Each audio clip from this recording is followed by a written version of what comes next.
feel like I've been running since like April.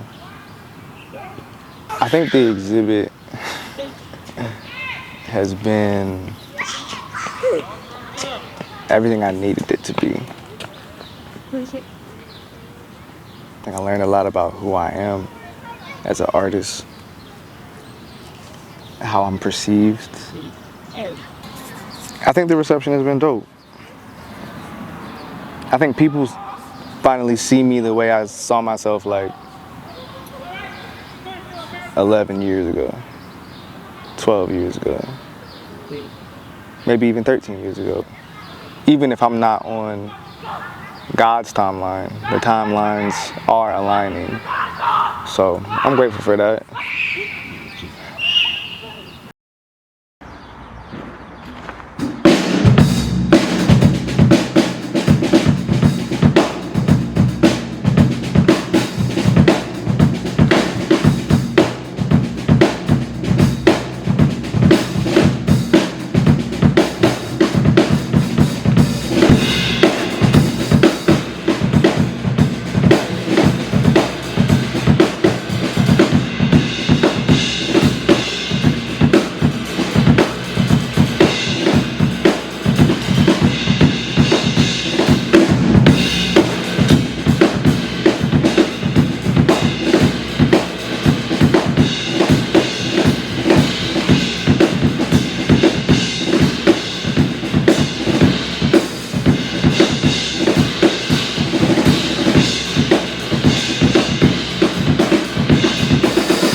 So many people that I have to paint, and I don't know how I'm gonna do it yet. I'll figure something out. I can't wait to execute these paintings, yo. I feel like some of the pieces that I have just like lined up are so good. That's why I gotta figure out like what am I trying to do, yo? Today is January 1st, 2026. It's 8:43 a.m. I don't know, I had a dream into last night. I always feel like, New Year's, I try to pay attention to my dreams and shit.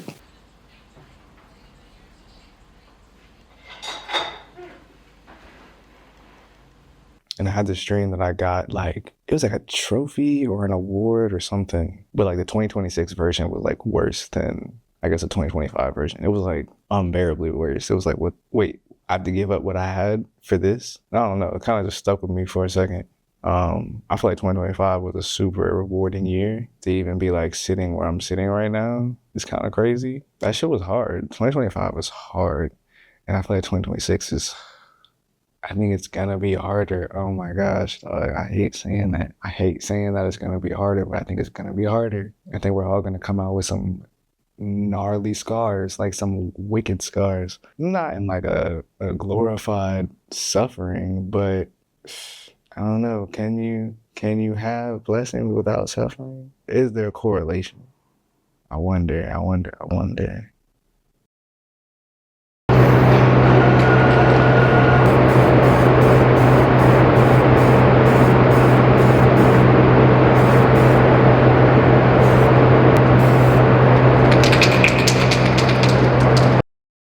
So I have a home studio.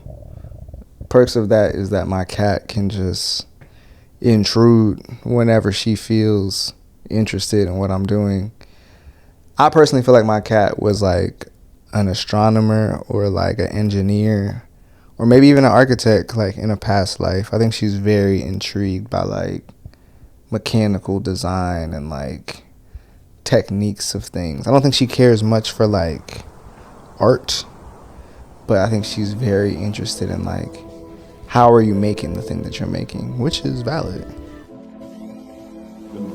This shit be like stressful chemistry mixed with witchcraft. We got to talk about Void Number 9 like straight up and down, just one time. After taking some time to really sit with the project, I think I finally understand what the film was about. I know I said a lot. I basically went down this really deep rabbit hole of Dante's Inferno, which led to Dante's Purgatorio, which I didn't know existed, which ultimately led to Dante's Paradiso, which is crazy. They're all beautiful, beautifully written. These are all basically segments from the Divine Comedy, written by Dante Alighieri, if I believe. But I'm gonna just call him Dante for now. He would know who he is. I wasn't familiar with the 9 layers of purgatory and the 9 layers of heaven. And looking back, I think Void Number 9 was a visual reenactment of purgatory, right? It's prison, there's a sentence, there's uncertainty, there's judgment. I think the whole point of each chapter, each layer deeper, it was all just deeper and deeper reflection of just only seeing yourself. Like the more I could see myself, the worse it got, essentially. Down to literally intrusive thoughts, you know? Or I do appreciate the concept of being able to essentially like wash sins away. I definitely mentioned forgiveness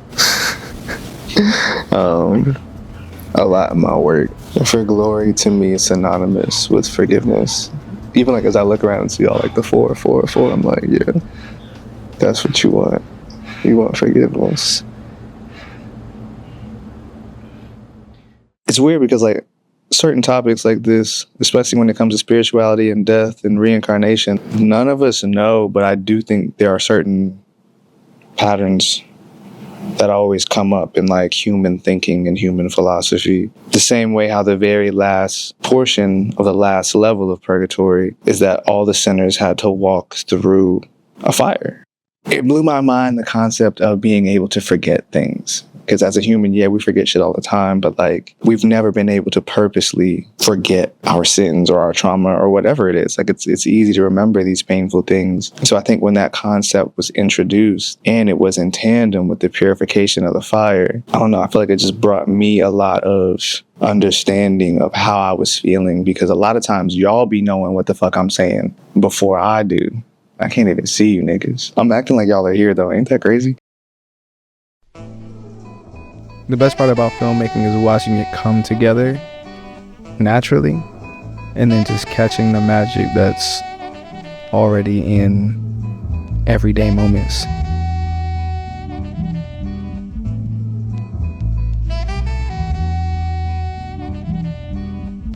Anytime I wrap up a shoot, I always like to paint immediately after.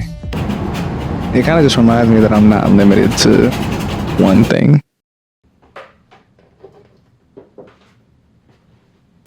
Today is March 2nd, 2026. Yeah, I think we're like in World War III. United States military began major combat operations in Iran. It's like the intro. Yeah, there was a mass shooting in Austin yesterday. My sister's down there. She's basically saying how they like shut the whole city down. Yeah, it's weird. It's weird. It's weird to see and witness. I don't really know what happens next. So, who knows? I might bring it up again. I might not. But I'm sure in some degree it'll affect the work.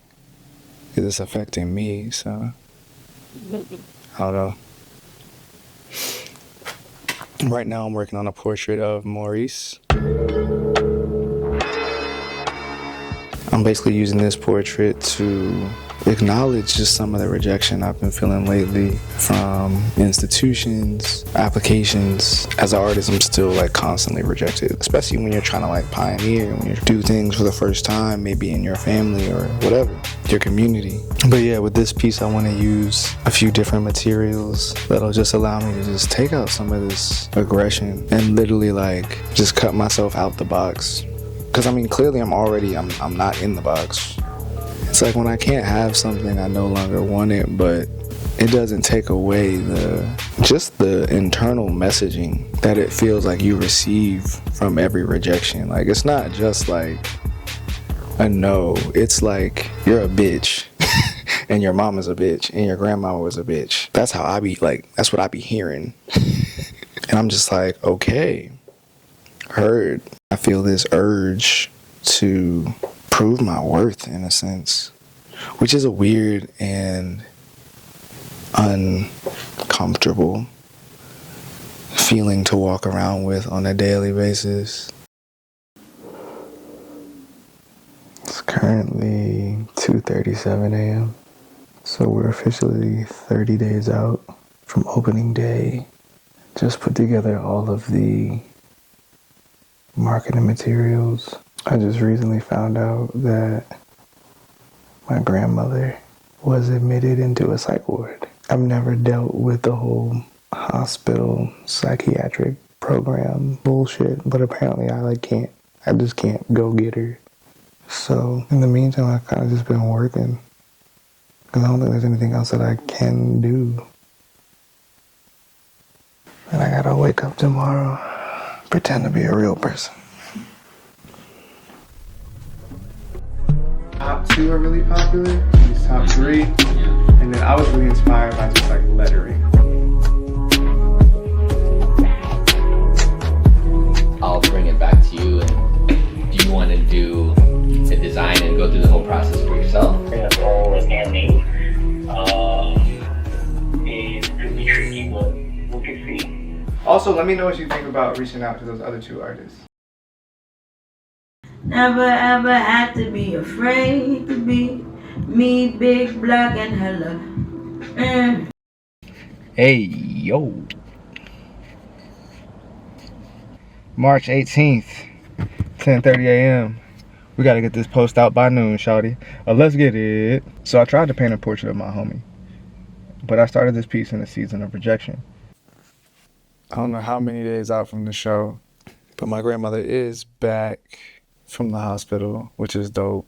So I'm realizing I kind of have to like go straight up there and see her.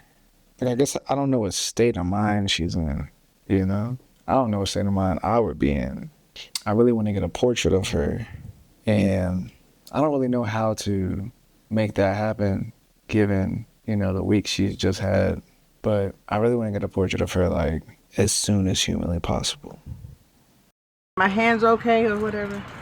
No, you're perfect. I'm gonna just have you just kind of like be natural for a second. Okay. That's great. Yeah, like even watching you just look around, like, Okay. That's really good.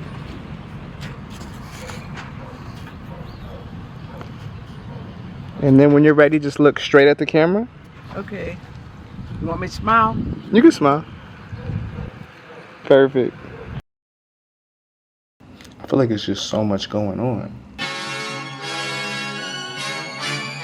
I'm doing all of it, but it's also like, I feel like it's getting harder and harder to respond to people. These. Okay, so we'll keep it on. This one is hard as a motherfucker, bruh. Yeah, wait.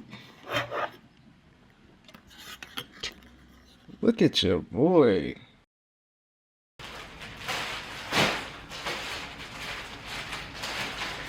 What the fuck? Hold up. Whoa. What the fuck? At first, the package looked like it was the wrong order. I thought you... Let's hope they work. What the fuck? What the fuck type shit is this? Let me see.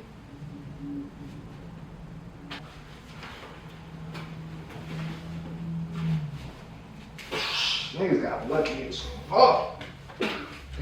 Oh, gee. Not bang with it. Yeah. Oh, damn!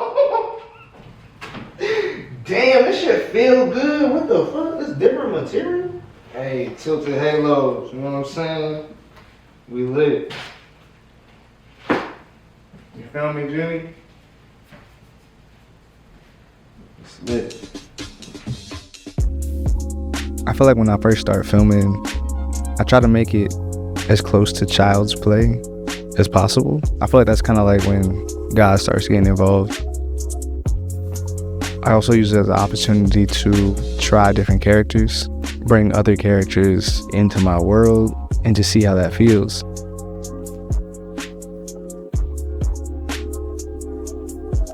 Working with Solange is always funny because, like, she doesn't see me as a director. She just kind of sees me as probably the purest version of me, which is just a little boy.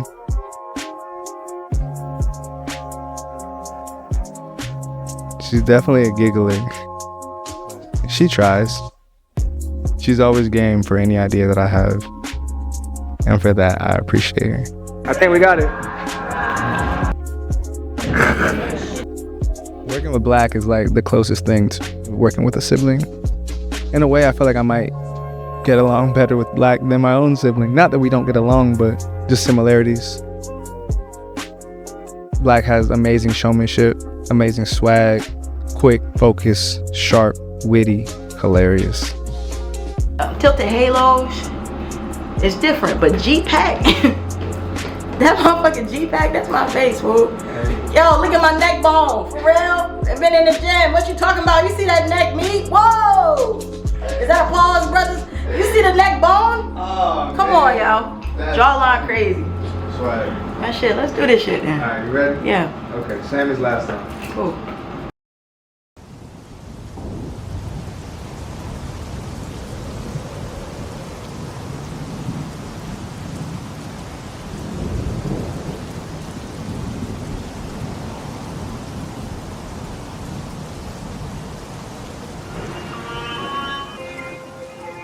Purple swag, I got purple drink, I'm on purple shit. Purple drink,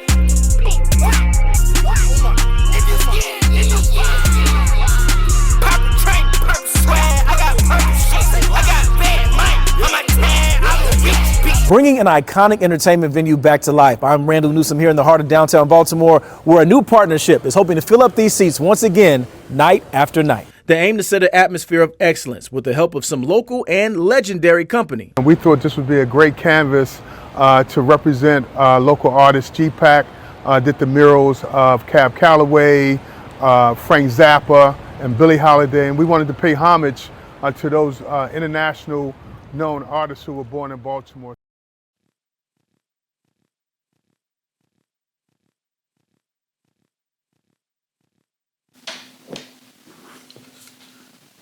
Today's date is May 9th. Time is for sure been flying. I think we just got the flyer approved, finally.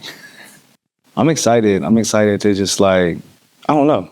I'm excited to see what comes from just working with this team and this organization. I think I'm just trying to keep an open mind and just see things bigger than how I might see them in my mind. I don't know if I want to say that the future is predetermined, but it feels like it is sometimes. I kind of look at it as if the future was like a tunnel and let's say you were just like a beam of light, one way or another, you're going through that tunnel. You're going, time is going to push you this way and you're going to get in that tunnel.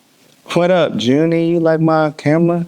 Crazy. She's unamused. One way or another, we go through that tunnel. So whether you're over here with it or over here with it or over here with it, when the time comes, you're going through that tunnel. And I think right now I'm just in that tunnel. Knocking out that mural was dope. But the whole time I kept thinking the mayor was supposed to be there for the ribbon cutting, but he never showed. Lately, I've been feeling like the world isn't ready for me. I'm not saying that in a cliche way. I think some of the just more exciting moments or more passionate moments that I really think about, creatively, professionally, when the moment came, I was dumb ready, very ready, but it didn't happen, right? So I'm I was prepared, I did my thing, maybe that wasn't the time. So it's in some ways I'm feeling I'm like, is too eager such a thing, especially in an art industry? You know what I'm saying? Like, I'm trying to burst out of my body before I die. You know what I'm saying? We're here. We got a lot of work to do. I think we announced the show on Monday. Fingers crossed.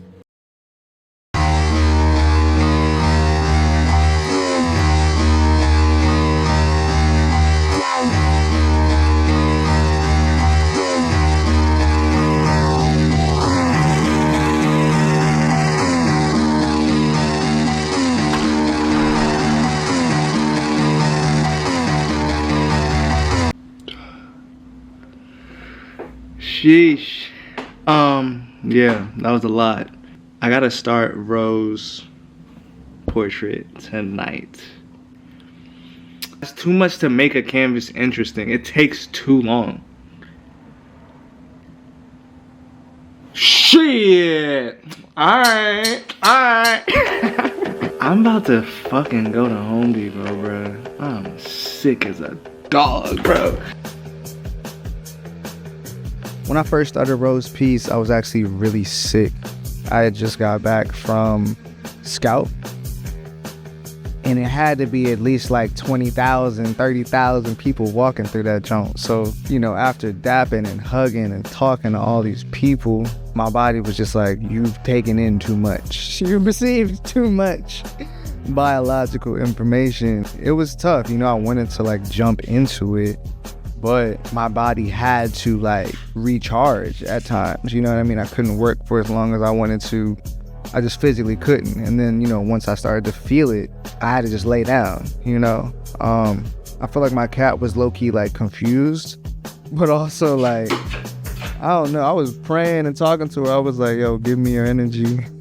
I think she did a little bit. I digress. I felt good about it because it was like a direct second attempt at the Maurice portrait. So everything I learned and everything that I struggled with, it was fresh. I'm even starting to paint like the back of my canvases and shit, really be thorough. Paint and roll was the easy part, to be real with you. Like, I knew her style and just like her likeness would be instantly recognizable. The trickiest part was when we took these reference photos, Shorty didn't have no nails. And one of her requirements was like, if you paint me, you better paint on some nails. Since I was working with wood, I had to get creative. So I basically just started carving out nails. Mind you, this was the night before opening day.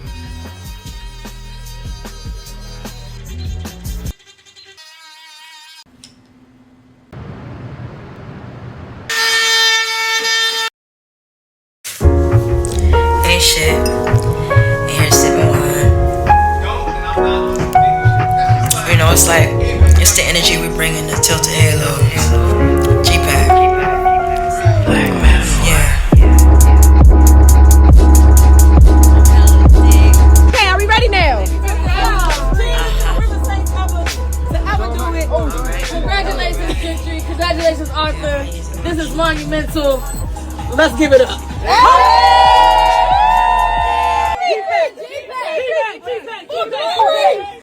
What did I learn from this exhibition?